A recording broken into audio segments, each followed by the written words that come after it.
peuvent être traités mutuellement. On accueille pour ce faire plusieurs intervenants qui nous offrent des points de vue différents.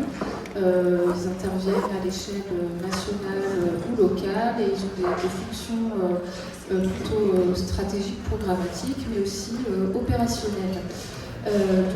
En premier lieu, à ma gauche, Félix Lepers, qui est chargé de mission réglementation et politique publique à la FNAB, donc la Fédération nationale de l'agriculture biologique. Ensuite, Marianne Thibault pour le réseau Compost Citoyen, qui est la coordinatrice nationale. Ensuite, Morgane Bellec du SICOVAL, qui est chef de cellule prévention déchets. Et Pascal Brûlé pour Les Mains sur Terre, maître composteur. On va avoir 3 parties pour cette table ronde. Une première pour voir un peu pourquoi on qualifie différemment les différents types de matières organiques, quelles sont les pratiques et les projets actuels de mutualisation, les liens entre les deux, et puis on parlera de manière un peu plus prospective en 3e partie. Alors, dans un premier temps, je vais demander à chacun des intervenants de compléter la présentation si nécessaire, mais aussi surtout vous expliquer les positionnements qu'ils ont à l'égard des matières organiques en général et en particulier pour savoir quelle différence ou pas ils font entre des biodéchets des ménages et aussi des activités économiques et des excrétins.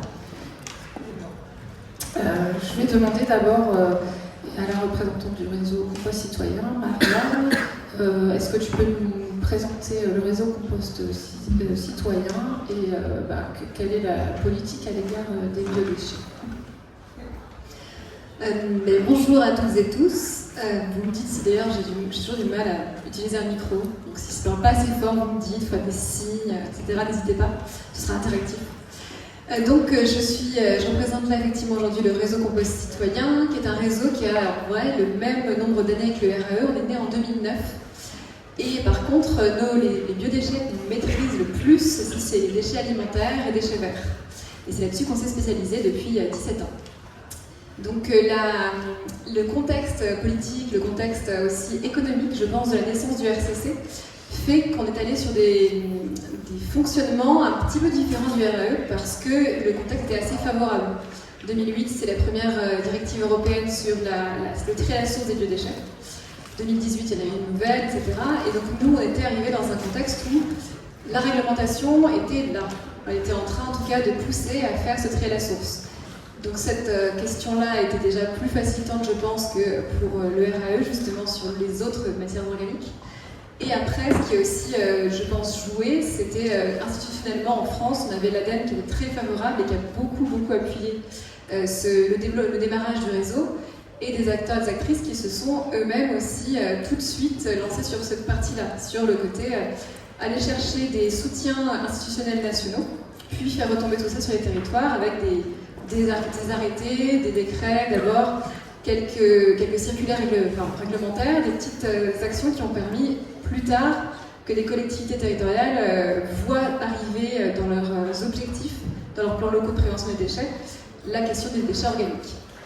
Donc voilà un petit peu nous le cadre.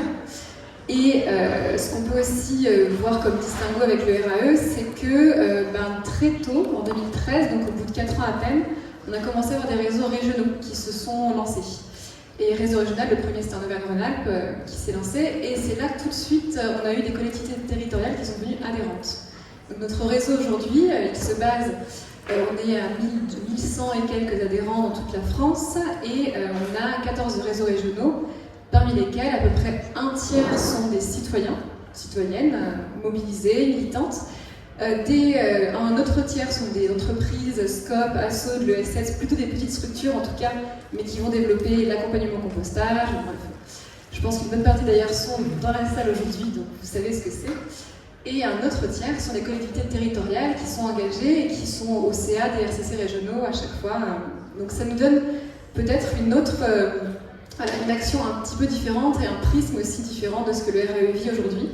Mais on a aussi quelque chose qui est fondamental et qui est là depuis le début aussi.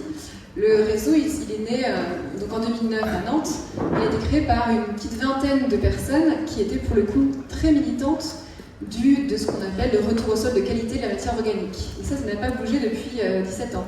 C'est notre objectif. À la base, il y avait un des combats phares qu'on avait, c'était contre les TMB, les usines de tri mécano-biologique. En gros, des grosses usines qui vont récupérer toutes nos matières, nos ordures ménagères et vont ensuite les trier par des grosses machines et en extraire le compostable, l'organique, de tout ce qui est plastique, résidus métalliques, etc. Et en fait, ces TMB, le résultat, le compost produit, était pollué au plastique, pollué à plein de matières qui ne convenaient pas du tout en agriculture ou pour juste nourrir nos sols. Donc c'était le premier combat du RCC, c'était un peu là-dessus que se sont réunis les fondateurs, les fondatrices. Et en fait, on se rend compte que ce combat-là, il est toujours d'actualité. On est justement encore aujourd'hui sur des menaces de revenus, je sais plus, je trouve pas le terme, de retour. Ouais, merci Félix. Le retour du TMB, donc par exemple, ce genre de choses, on a encore besoin de gagner la bataille culturelle sur ce sujet, en pensant quand même en avoir beaucoup gagné depuis quelques temps. Je pense qu'il y aura d'autres choses qu'on va pouvoir évoquer au fur et à mesure, mais on n'a pas forcément le temps de passer des heures sur le RCC, même si j'adorerais. Donc je vais laisser la parole aux autres et je pense... Ouais, bon, on aura d'autres occasions. Merci. Alors, du coup, je vais demander à Félix. Excuse-moi. Non, je me suis trompée. Non, ok. Oui, pardon. Du coup, je voulais demander à Félix pour la FNAP, quel est justement le positionnement vis-à-vis de ces matériaux organiques et la même chose. Est-ce que côté excréta et biodéchets, il y a une différence de positionnement? Merci, et donc merci du coup pour l'invitation aussi. Merci au RAE. Et donc la FNAP, déjà peut-être un petit mot, donc Fédération nationale de l'agriculture du monde existe depuis les années 70, c'est un nom très large parce que c'était avant ma naissance. Et donc c'est le réseau qui fédère, disons, le canal historique de l'agriculture biologique en France, puisque c'est par ce réseau aussi que s'est déployé le label agriculture biologique, le label AB, qui a été remplacé par l'Eurofeuille, un petit drapeau vert avec une feuille avec des étoiles blanches dessus, ce qui correspond au passage d'un cahier des charges français à un cahier des charges européen aujourd'hui.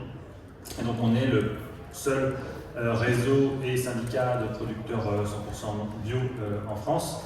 Et donc on a de ce fait le rôle de porter la voix des agriculteurs et agricultrices bio et de aussi contribuer au développement de l'agriculture bio, puisque ce réseau, c'est aussi des centaines de salariés partout en France qui œuvrent à l'accompagnement, à la conversion des producteurs qui ne sont pas en bio, qui souhaitent passer en bio, à l'accompagnement des installations en bio, à l'accompagnement de la commercialisation, de la production, etc. Donc un réseau de 10 000 adhérents partout sur le territoire français. Peut-être en fait sur cette question des excrétas et des biodéchets, de manière assez prosaïque, du point de vue des producteurs et productrices bio, c'est des outils de production. Donc parmi d'autres, et tout le monde, je pense ici, saurait définir l'agriculture biologique, mais ça ne mange pas de pain de le rappeler. L'agriculture biologique, dans son cahier des charges, n'a pas le droit d'utiliser d'engrais de synthèse. Les engrais de synthèse, c'est principalement du coup l'azote minéral, les superphosphates et c'est à peu près ça.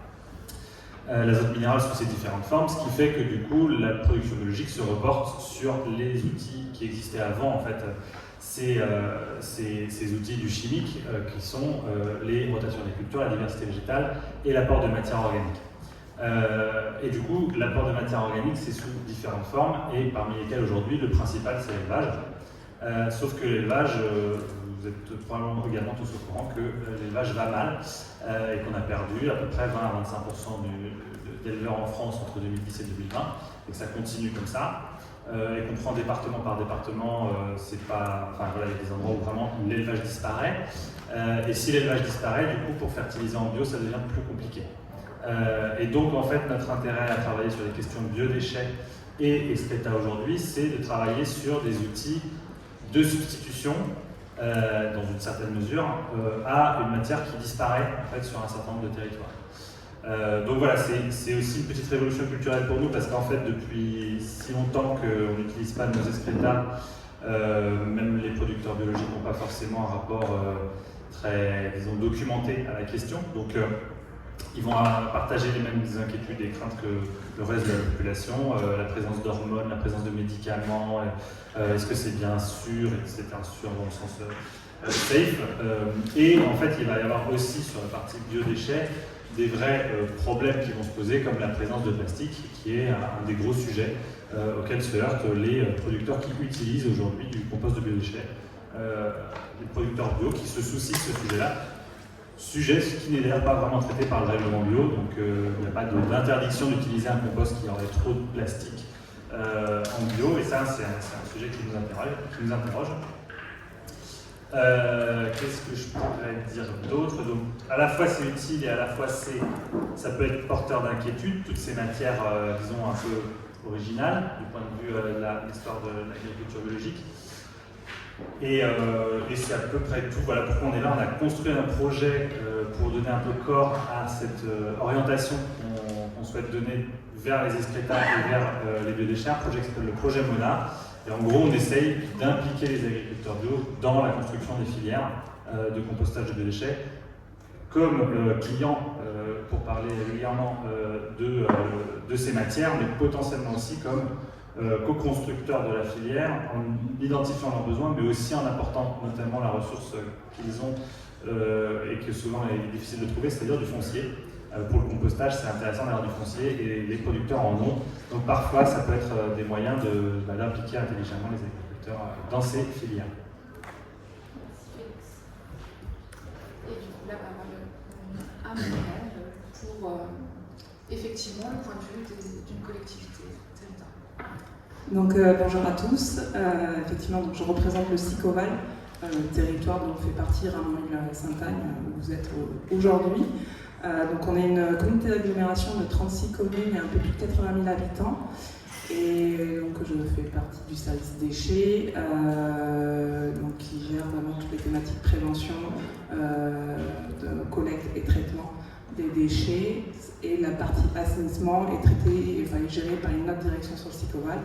Mais on a du lien entre nous, enfin on essaye en tout cas. Au niveau de la matière organique, on distingue effectivement bien déchets alimentaires, déchets verts et du coup les excrétas qui sont plus au niveau de l'assainissement. Et donc on a une politique de prévention et de gestion de proximité des biodéchets depuis les années 2000 maintenant sur le SICOVAL. On fait de la promotion du compostage individuel et depuis 2000. Et de partager, enfin le compostage partagé depuis les années 2015. Aujourd'hui, on estime qu'on a environ un taux d'équipement à 65% avec l'ancienne méthode de calcul qui est plus ou moins approximative, donc 65% de taux d'équipement des pavillons en composteur individuel. Si j'applique une petite formule de révision en partant sur le principe que les composteurs qui ont été distribués dans les années 2000 sont un peu dans un état, on va dire HS, on est plutôt aux alentours de 39%. Donc voilà, on est entre 39 et 60%, ça laisse une grosse marge, mais voilà, ça permet d'avoir une idée de la pratique sur le territoire. Sur le compostage partagé, on a environ plus de 130 sites de compostage partagé sur le territoire et le double de référents sites sur ces sites de compostage. On a une véritable politique d'accompagnement en fait, sur l'installation de sites de compostage partagé, notamment sur Ramonville, où on a de nombreux sites installés par une équipe d'un maître composteur et une guide composteur. Bon, en parallèle de ça, on a mis en place une collecte de déchets alimentaires en apport volontaire. Donc c'est toujours au stade d'expérimentation sur le territoire depuis fin 2023. Pour pouvoir répondre aussi à une demande d'habitat qui ne pouvait pas composter. Qui ne pouvaient pas avoir accès ni à du compostage individuel, ni à du compostage partagé.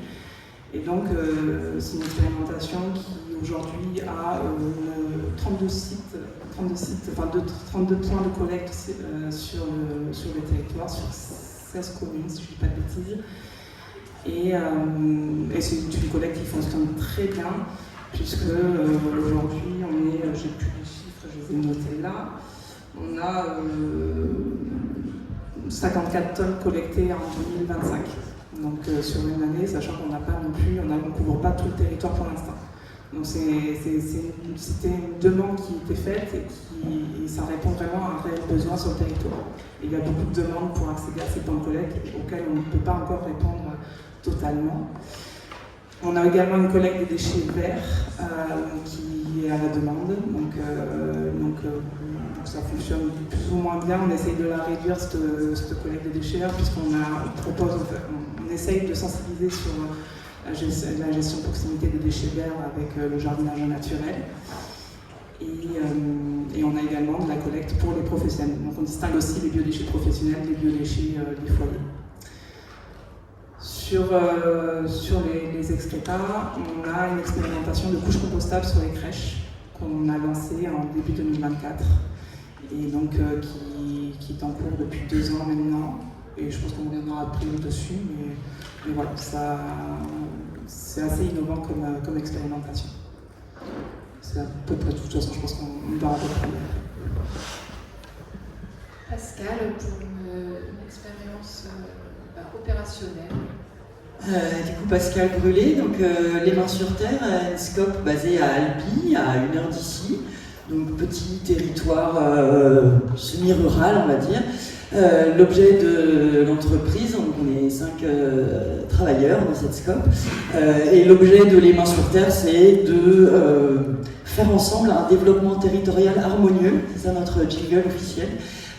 Et l'idée, c'était de trouver quelque chose pour faire ensemble et provoquer du changement de paradigme dans les têtes.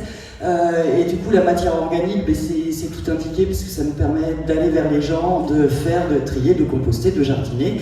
Et puis du coup, en fait, Les Mains sur Terre, ce que ça fait au quotidien, c'est de boucler la boucle de la matière organique, d'accompagner tout type de public, les particuliers, les collectivités, les entreprises, à boucler la boucle de la matière organique, la plus petite boucle étant pour nous la meilleure. Donc ça nous amène à faire, pour nous la matière organique, c'est toutes les matières dont on a parlé là. Ça nous amène à être adhérents du RCC et à faire beaucoup d'accompagnement de projets, de sensibilisation et de la formation autour de toutes les thématiques prévention et valorisation des biodéchets par soi-même.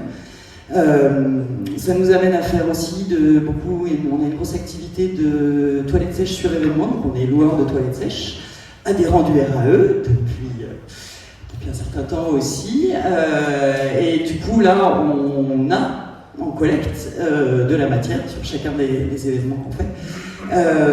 Et puis on a aussi une activité de compostage de territoire, c'est-à-dire à l'attention des professionnels, gros producteurs de biodéchets. Alors là, on est sur des déchets cantines, donc de biodéchets, qui n'ont pas vocation à composter par eux-mêmes, ou qui n'ont pas vocation à valoriser. Ils n'ont même pas une plate-bande avec des pétunias dedans, alors qu'à côté, on a contact avec des agriculteurs qui nous disent « amène-moi de la matière, amène-moi de la matière, amène-moi de la matière ». Beaucoup des maraîchers bio d'ailleurs. Et du coup, le trait d'union, il est de proposer de la collecte aux gros producteurs de biodéchets et pas de lycées et autres, de l'apporter directement chez les agriculteurs et dans un échange terrain, donc foncier contre matière.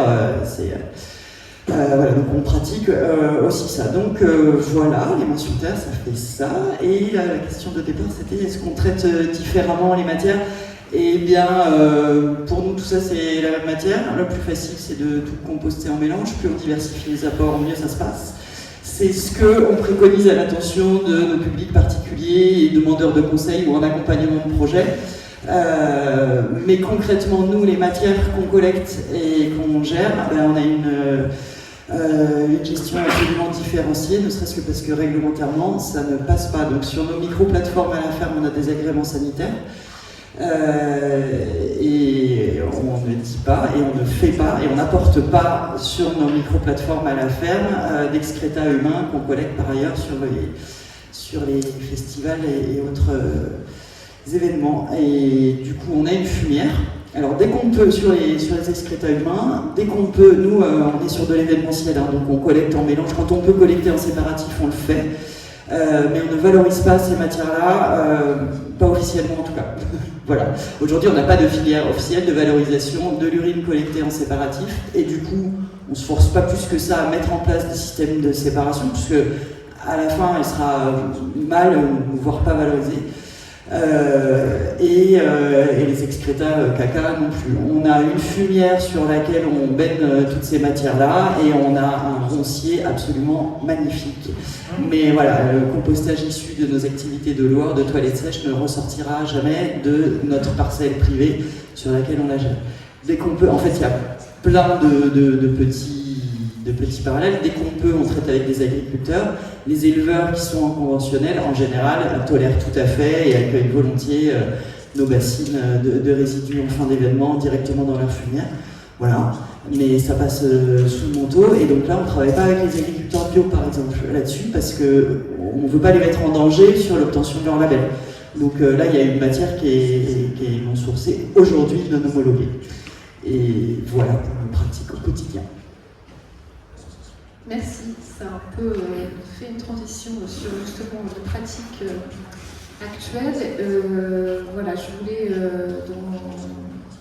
dans la deuxième partie vraiment approfondir sur ces pratiques et ces mutualisations, en fait, sur le savoir quelles étaient les mutualisations existantes ou en projet mais déjà émergents pour savoir quelles sont les réalités selon vous de ces pratiques de mutualisation. Alors par mutualisation, ça peut être tout aussi bien s'inspirer d'un modèle à un autre, ça peut être effectivement partager des moyens qui soient humains ou financiers ou infrastructurels, ça peut être des pratiques, des traitements qui peuvent être communs, voire éventuellement des mélanges. C'est une des grandes questions. Est-ce qu'on peut mélanger ces types d'excréta? On voit que c'est compliqué. Mais voilà, du point de vue de chacun donc, de nos intervenants, je vais commencer par Félix, peut-être, qui va nous dire du point de vue de la FNAD, mais aussi des adhérents, puisqu'il y a eu une grande enquête sur les agriculteurs. Bon, l'enquête, c'est sympa. Alors, sur la question de cette mutualisation, en fait, ce qui est intéressant, c'est que déjà, nous, réseau des producteurs bio, on est parti du constat qu'il y avait un problème d'accès à la matière organique, comme je le disais. Et on a remonté le fil, j'ai envie de dire, dans les matières alternatives. On est d'abord arrivé sur les biodéchets en se disant qu'il y avait un cadre réglementaire, qu'il y avait une dynamique avec notamment la loi AG qui entre en vigueur en 2024, qui nous donnait un peu une accroche pour aller voir les collectivités pour dire où est-ce que vous en êtes du tri des biodéchets, est-ce que vous allez mettre en place des choses, et du coup est-ce qu'il va y avoir de la matière qui va se libérer, et nous on est intéressés, et blabla, est-ce qu'on peut travailler ensemble. Mais le sujet excréta, on le mettait un peu de côté parce qu'on avait toujours quelqu'un qui disait oui, mais ce serait bien aussi de faire pareil avec Cacapipi. Mais on se disait un peu c'est trop embryonnaire, quoi, c'est trop bizarre aussi en fait pour l'instant, donc non en fait. Et puis je pense que ça n'a pas duré très longtemps, en fait 3-4 ans plus tard on s'est dit en fait c'était pas une bonne raison de dire non. Et ça nous a amené à travailler dans le cadre toujours du même projet, quoi, sur cette autre matière. Donc là c'est un peu une manière de dire que finalement le biodéchet amène en fait à l'excréta, en tout cas pour notre petite histoire. Ensuite, oui, effectivement, on a réalisé en 2024 donc, une enquête pour savoir si les agriculteurs bio ils étaient intéressés d'utiliser ces matières.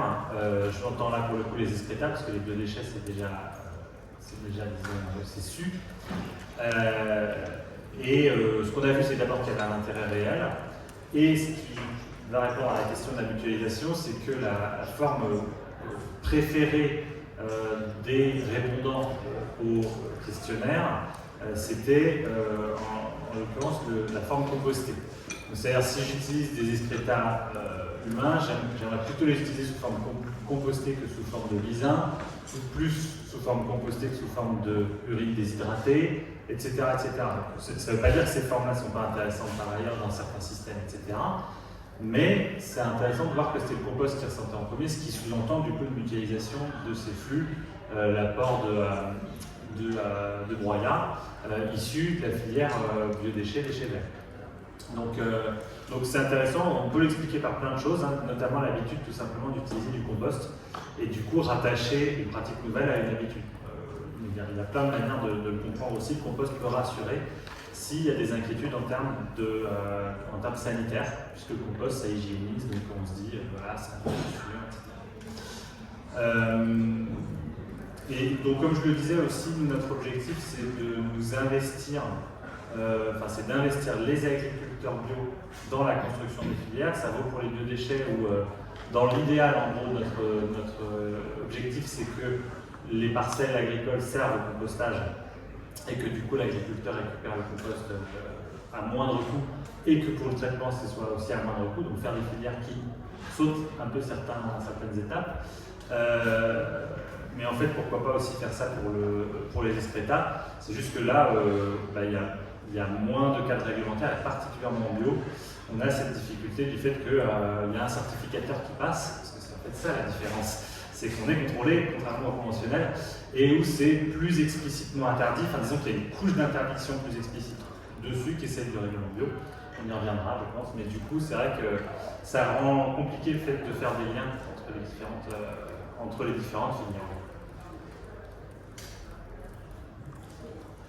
Merci. Marianne, du point de vue du réseau Compost Citoyen,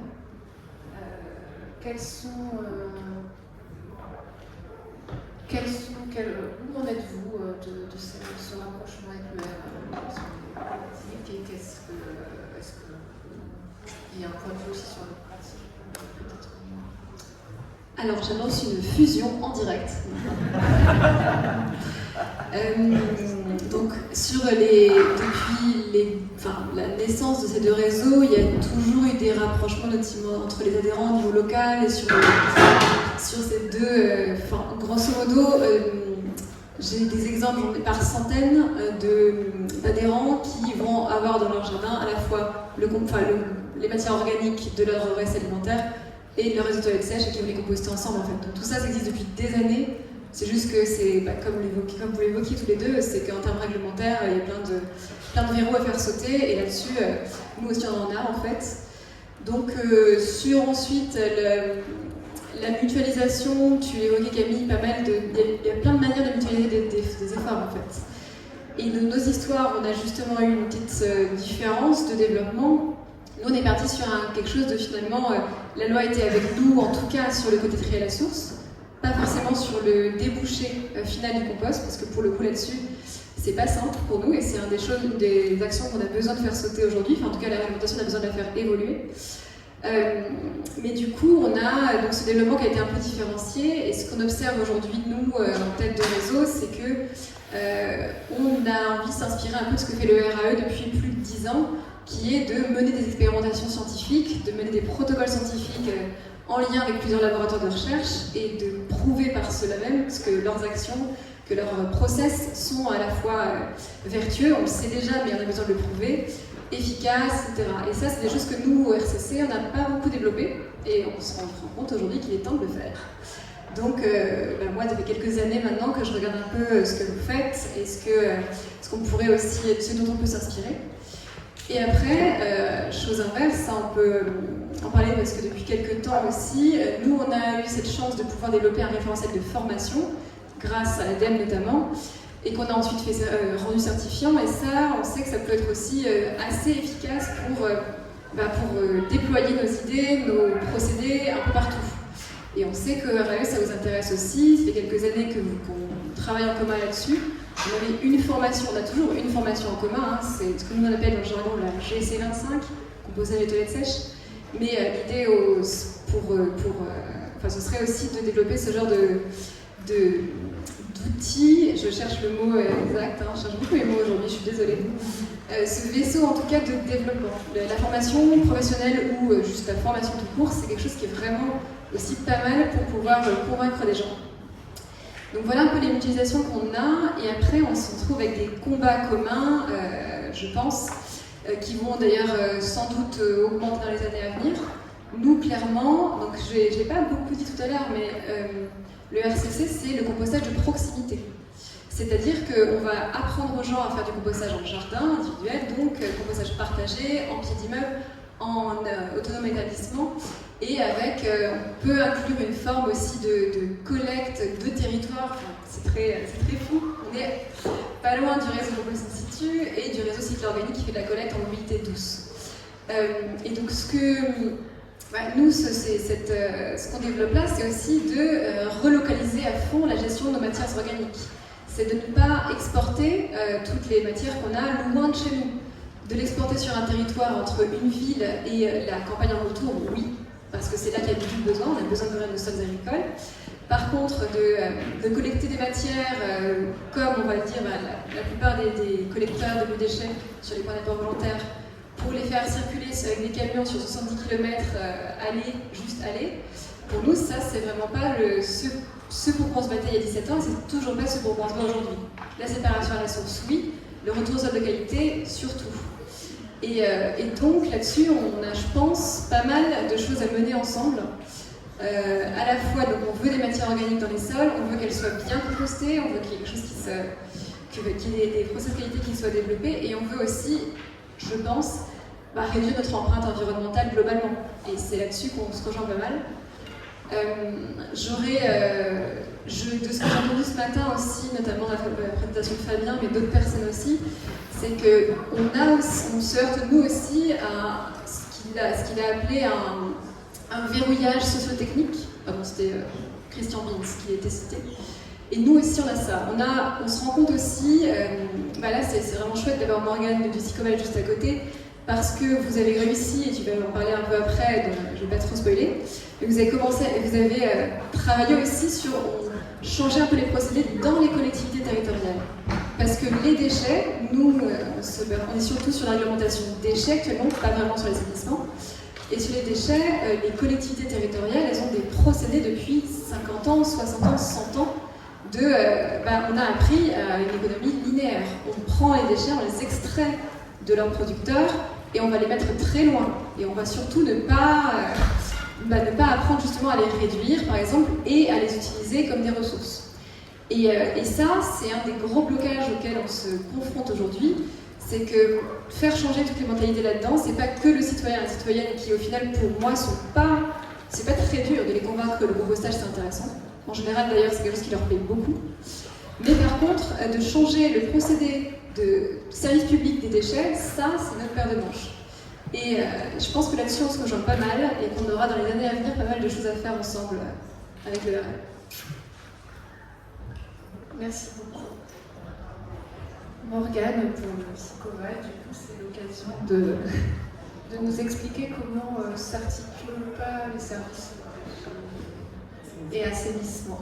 Oui, je vais essayer de ne pas partir dans tous les sens, mais du coup, pour rebondir sur ce que tu disais, effectivement, au niveau du Psychoval, alors c'est très récent, c'est tout frais.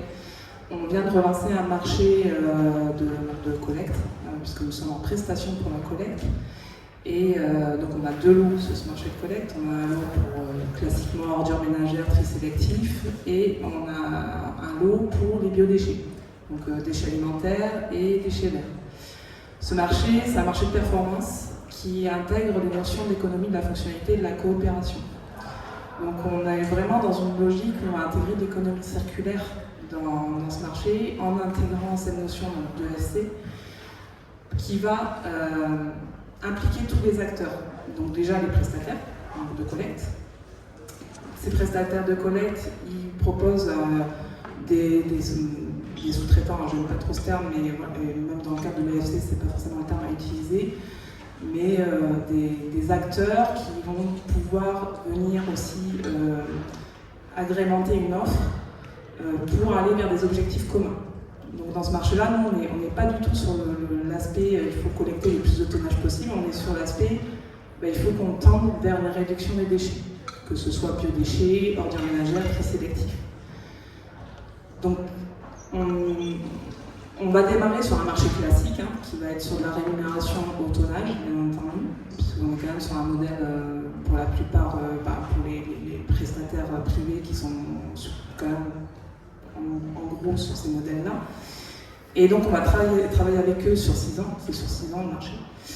Et on va travailler avec eux pour tendre vers une évolution du modèle de rémunération qui va récompenser, entre guillemets, des résultats de réduction des déchets. Donc pour tendre vers ce modèle-là, il faut que tout le monde travaille ensemble, tout l'écosystème local, les prestataires, etc., travaillent ensemble pour aller mettre en place des actions qui aient du sens. On ne va pas juste faire des actions pour faire des actions et dire on a fait tant d'actions, donc on va vous rémunérer parce qu'on a fait tant d'actions. Il faut que derrière il y ait des résultats et qu'il y ait un fil rouge qui aille vers cet objectif-là. Donc c'est un gros travail qui s'annonce. Chaque prestataire, on se retrouve régulièrement pour travailler, etc., sur ces notions-là. Et donc, on cherche également à créer de l'effet utile.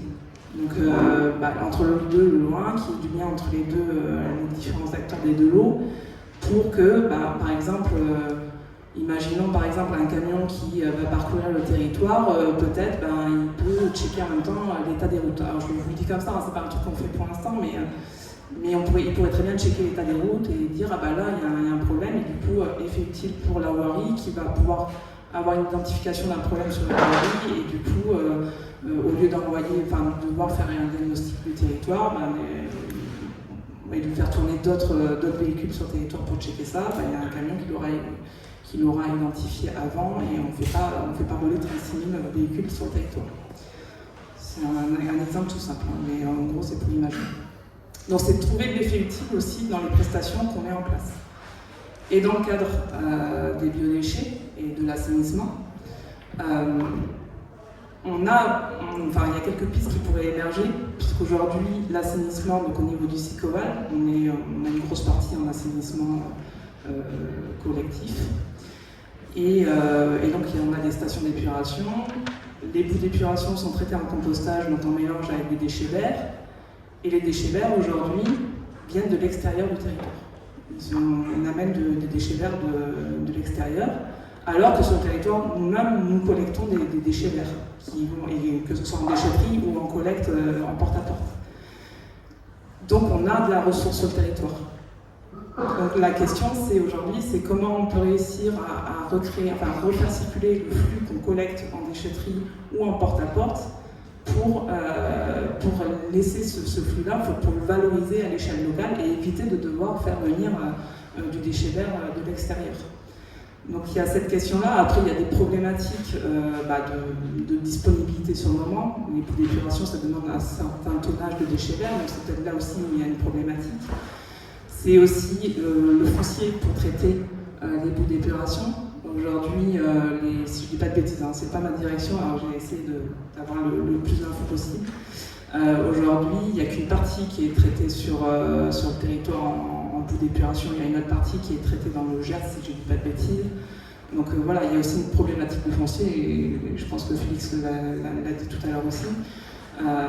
Et du coup aussi de nuisances, puisque sur l'axe sud, dans ma mémoire, il y a eu une problématique de nuisance olfactive pour les voisins, et du coup ce qui a amené aussi à contraindre le traitement des bouts d'épuration sur le site. Il y a tous ces freins-là aussi qu'il y a à identifier et sur lesquels il faut trouver des solutions. Donc voilà, il y a des pistes de mutualisation, mais on travaille aussi sur des animations communes. On l'a fait il y a 2 ans de ça, sur la quinzaine Tous au compost. On a travaillé avec le service d'assainissement pour essayer de valoriser aussi les actions que mène le service d'assainissement, qui est assez transparent, pas transparent, mais qui est peu visible pour l'usager. Les usagers ne sont pas forcément au courant de comment ça se passe. Et du coup, on a profité de la caserne Tous au compost pour essayer aussi de valoriser le travail qui est fait au niveau des bouts d'épuration et de montrer qu'on crée de la matière, on crée de la ressource pour le territoire. Donc ça, voilà, c'est une utilisation en quelque sorte de sensibilisation et de promotion des actions au niveau de l'assainissement. On travaille aussi avec l'assainissement sur la problématique des lingettes jetables qui sont malheureusement fortement retrouvées dans les bouts d'épuration en sortie d'assainissement. Et donc on essaye de travailler avec eux parce que c'est une très problématique déchets avant tout. Et donc on essaye d'avoir des financements aussi en lien avec Cité. Donc on travaille aussi sur les aspects financiers, de voir les pistes qu'on peut avoir pour essayer aussi d'aller financer des actions de communication, sensibilisation et aussi des actions curatives pour traiter ces lingettes-là. Et ensuite, après sur le territoire, j'ai plus trop d'infos là-dessus, mais il y a eu quelques années, il y a eu un projet aussi de micro-méthanisation de toilettes sèches au niveau d'une association qui s'appelle Picojoule. Peut-être qu'il y a quelqu'un qui est présent aujourd'hui. Mais voilà, je sais qu'il y avait eu des financements, alors plus au niveau communal, mais il y a aussi un travail qui est mené et qui peut être financé aussi à des niveaux incommunal ou intercommunal. Donc c'est aussi intéressant de le voir comme ça aussi au niveau de la coopération et de la mutualisation. Voilà, à peu près. Après, sur le reste des biodéchets, malheureusement, on n'a pas... il y a encore tout à faire. On a aussi sur un projet de méthaniseur agricole sur le territoire du Sicoval, donc, qui pourrait à terme recevoir des biodéchets, donc déchets alimentaires, déchets verts pas forcément, mais les déchets alimentaires qui pourraient être collectés pourraient très bien être valorisés au niveau des méthaniseurs qui seraient faits sur le Sicoval. Mais pour l'instant, c'est que sur des déchets agricoles. C'est vraiment une piste à long terme. Voilà, à peu près. Merci beaucoup. Pascal, le temps file et je voulais juste te demander si tu as des choses à rajouter sur les pratiques. Non, j'ai un petit peu dit avant, et notre besoin en mutualisation, on le renvoie sur les réseaux parce qu'on a besoin qu'ils mutualisent du plaidoyer. Donc on est adhérent des 3 réseaux, RAE, R6, RCC. Et si c'est le cas, c'est parce qu'on échange, on mutualise, on échange entre pairs et on adore ça, mais aussi parce qu'on attend de la part des têtes de réseau de porter la voix et de faire les avancées réglementaires et techniques. Très bien, mais peut-être tu peux du coup répondre on va enchaîner sur la 3e partie. Pardon, R6 Réseau Compost In Situ, c'est le réseau qui rassemble les opérateurs de compostage de territoire, donc collecte et compostage au champ sur des boucles très petites. Et du coup, oui, pour la 3e partie, je voulais demander à tous les acteurs, et je vais du coup commencer par toi pour équilibrer la parole. En fait, c'était pour demander à chacun des intervenants, en termes d'avenir et de stratégie, de manière plus globale, et au-delà de leurs propres organisations, quelles seraient pour une mutualisation quel modèle économique et quel modèle de gouvernance on aurait besoin, et quelles seraient les actions à mener prioritaires, stratégiques, quels liens, peut-être quels acteurs intégrés, quels seraient les sujets clés prioritaires sur lesquels travailler.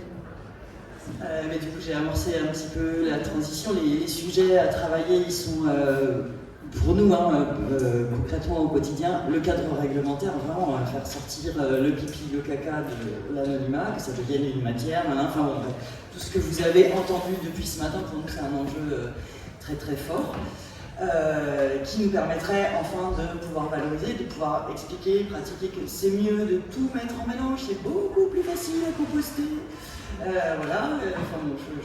Techniquement, vous avez vu ça toute la journée, donc je ne vais pas revenir dessus. Et en termes économiques, par contre, l'enjeu pour nous, il est que nos partenaires clients, principalement les collectivités, mais aussi beaucoup les privés, soit les grands producteurs de biodéchets, soit même les organisateurs d'événements, des boîtes en fait, d'arriver à remettre en place des systèmes circulaires, ça coûte en fonctionnement. Ça coûte beaucoup moins en investissement, voire rien. En fait, il y a besoin de rien, il y a besoin d'une poubelle en plastique qui vaut 10 balles et c'est tout. Et d'un vélo peut-être, et d'une fourche pour composter tout ça. J'ai pas besoin d'une grosse machine, j'ai pas besoin d'investissement. Voilà, mon tout petit tracteur. Et par contre, il y a besoin de temps humain, de diffuser la connaissance, la compétence, le savoir composter, parce que c'est pas très compliqué, mais on peut quand même vite faire des bêtises. On peut créer des nuisances aux voisins qui disent vire-moi cette merde qui pue et qui attire les rats, qu'il s'agisse de gros ou petits volumes, et qu'il s'agisse à nouveau de déchets de cuisine étables ou de pipi caca, peu importe, c'est le même combat. Voilà, donc c'est du fonctionnement, c'est du temps humain à acculturer les usagers qui utilisent la toilette, à acculturer les gens qui trient correctement ou pas dans leur cuisine, qui jardinent en produisant ou non plus ou moins de matière. Voilà, donc nous on est une entreprise, on est 5, l'entreprise créée il y a 10 ans. Normalement, au bout d'un certain temps, une entreprise de cet âge-là, elle est solide, elle est costaud. Non, on a un modèle qui est très précaire et je ne pense pas me tromper en disant que c'est vrai pour tous mes homologues, que ce soit du monde de l'assainissement écologique ou du monde du RCC ou du R6. On est tous petites structures très fragiles qui se sont insérées dans les petites failles, les poils à gratter dont parlait Fabien Esculier ce matin. Mais être poil à gratter et tenir sur la durée en continuant de proposer un service au territoire sur lequel on opère, c'est compliqué, c'est une gageure de tenir sur le temps long. Donc il y a un vrai enjeu aujourd'hui à faire reconnaître le service qui est rendu et la spécificité de nos métiers. Finalement, il y a quand même des petits bouts d'expertise là sur tout ce qu'on pratique au quotidien. Voilà, c'est pas ça du tout que j'avais prévu de dire quand on m'a préparé, mais... C'est très important, je pense, comme sujet. Merci beaucoup. Effectivement, je vais faire du coup remonter la parole dans l'autre sens. Oui, Morgane, justement, comme ça on ira du point de vue des collectivités, quels seraient aussi les points stratégiques, les modèles à développer, et peut-être les priorités. Peu de temps, désolée pour cela. Je vais faire court. Non, après moi je pense que la priorité au niveau des collectivités, ça va être vraiment de travailler effectivement sur l'acceptabilité des usagers par rapport à des modèles de valorisation des biodéchets et d'extraire aussi à long terme. En matière organique, qui puisse avoir un retour au sol de cette matière organique sur le territoire, en faire de la ressource, créer de la valeur de ce déchet-là. Et donc de faire aussi évoluer les acteurs, en tout cas encourager les acteurs à aller vers ces modèles-là aussi. Aujourd'hui, je sais qu'on n'a pas trop parlé des couches compostables, mais aujourd'hui, c'est vrai que les couches compostables, on a la réglementation qui fait que ça bloque, on a beau expérimenter, mais si la réglementation ne bouge pas, le produit en lui-même, on n'en fera pas grand-chose à part partir en plan d'épandage. Mais voilà, c'est réussir aussi à faire bouger cette réglementation et c'est réussir aussi à faire accepter que ce soit, là c'est pour les crèches, mais que ce soit les professionnels des crèches ou les familles. Ça fonctionne quand même plutôt bien, mais voilà, de faire accepter que d'avoir un nouveau modèle de couche qui est moins élastique, qui est moins, peut-être moins dans leur idée, leur représentation de la couche, et que derrière ce soit trié et valorisé, et voilà, qu'ils acceptent qu'il y ait un nouveau modèle par rapport à cette matière organique. Donc voilà, si vous avez des questions après on peut en reparler, mais il y a toute une acceptabilité pour moi qui est importante. Et il faut que ça se développe aussi au niveau des acteurs pour le traitement et la collecte de ce genre de déchets-là. Voilà. Merci beaucoup. Marianne, pour le réseau compost citoyen, quelles sont les priorités stratégiques pour l'avenir, les enjeux importants et les modèles idéaux économiques et de gouvernance à développer? Alors, on est en plein justement au RCC dans notre refonte de stratégie. On est en train de préparer la stratégie quinquennale 2027-32. Donc je ne peux pas tout vous spoiler tout de suite, mais je pense vous donner quelques idées. Et grosso modo, en fait, ça rejoint ce qu'on constate aussi. Donc là, tout à l'heure, je vous parlais des verrous réglementaires sur le débouché de la matière organique issue des compostages de proximité. Ça fait partie des trucs qu'on a besoin de faire évoluer. Et c'est le plaidoyer qu'on porte. On a une chargée de plaidoyer et une partie de notre CA qui est dédiée aussi, enfin qui se consacre à ce genre de sujet. Et après, on a aussi tout un combat qu'on mène depuis quelques temps auprès des différents ministères. Et là, on va aussi peut-être aller voir d'autres ministères que les habituels, entre guillemets. Ce qu'on connaît bien, je pense avec Félix, c'est transition écologique et agriculture. Mais en fait, il faut aller voir aussi les autres, travail, enseignement supérieur, etc. Pour avancer aussi sur les... Bon, puis aller voir aussi, je dis ça, on a commencé aussi à se rendre, se mettre en contact avec certains députés, certains services du Premier ministre, les chercher dans ces endroits-là, parce qu'on a un vrai problème que Morgane t'évoquait aussi, c'est que là il nous faut de l'argent, non pas juste pour le traitement, et puis là Pascal l'évoquait aussi, nous on est plutôt ici sur l'humain et le travail, la formation des humains, et le fait de créer des emplois locaux, des gens des emplois pérennes et locaux.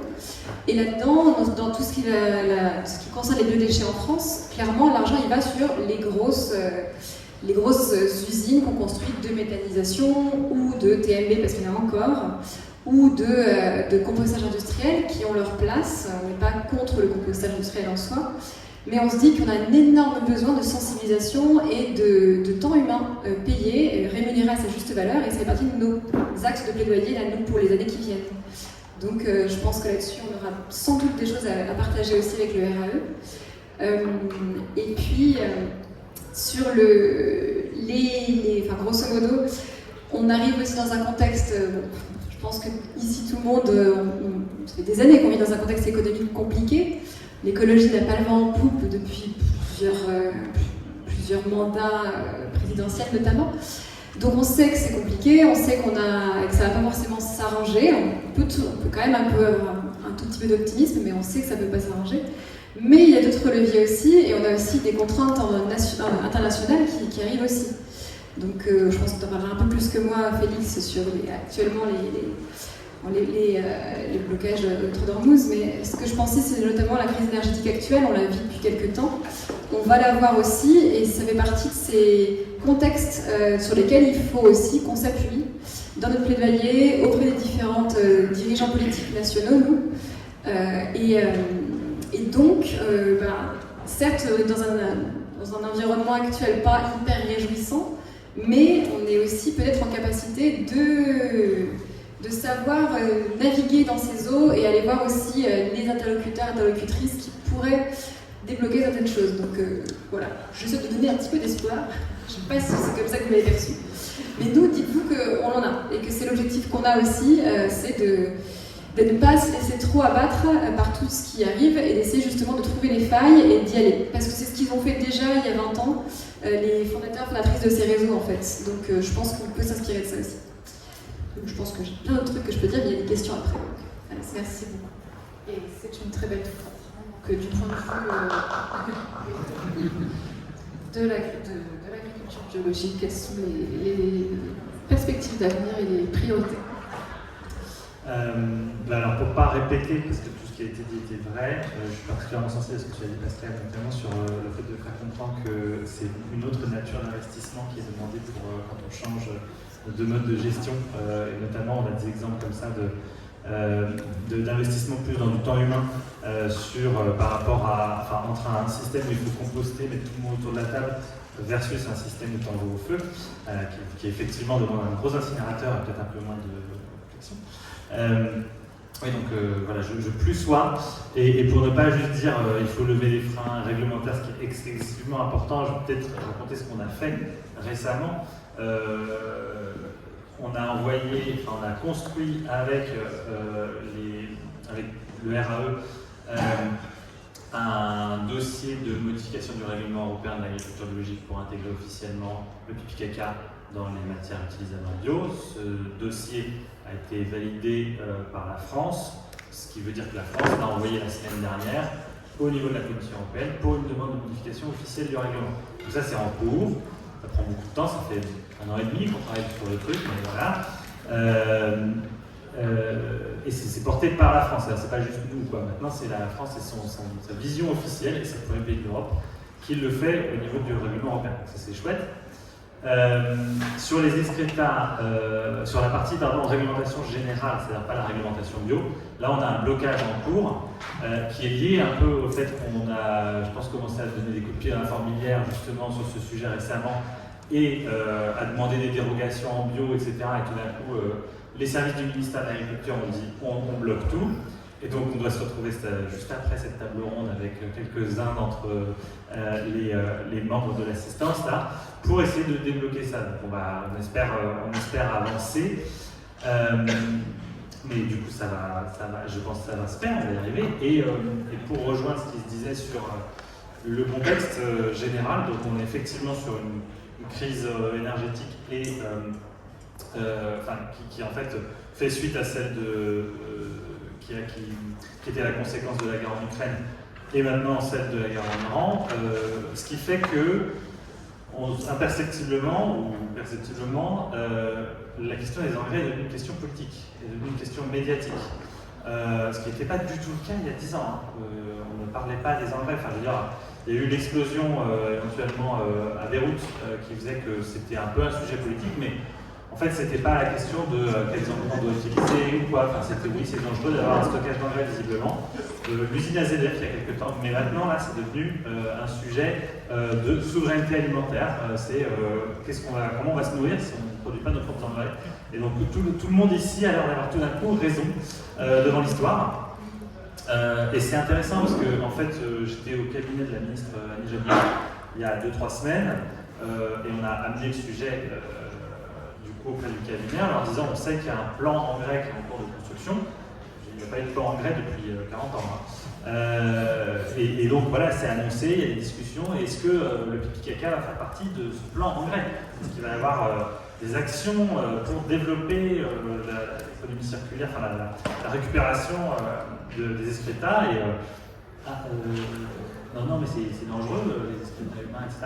Donc, mais quand je lui raconte que 75% du blé consommé en France peut être fertilisé avec de l'urine, c'est énorme, ok, il faut le faire du coup. Et du coup, ils vont peut-être le faire, parce qu'on leur a fait parvenir des notes, parce qu'il va y avoir des réunions avec les administrations qui sont en train de préparer ce plan. On a rencontré le cabinet du commissaire européen à l'agriculture, qui lui aussi est en train de construire un plan engrais européen, puisque tout le monde fait des plans maintenant, parce qu'on s'est rendu compte qu'il y avait un problème.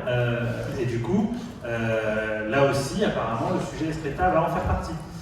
Donc voilà, on avance doucement, on essaie de débloquer les endroits où il faut débloquer, et on essaie de donner des perspectives là où il faut. Effectivement, la crise est une opportunité. Merci beaucoup à tous les intervenants. Est-ce qu'il y a des questions dans la salle?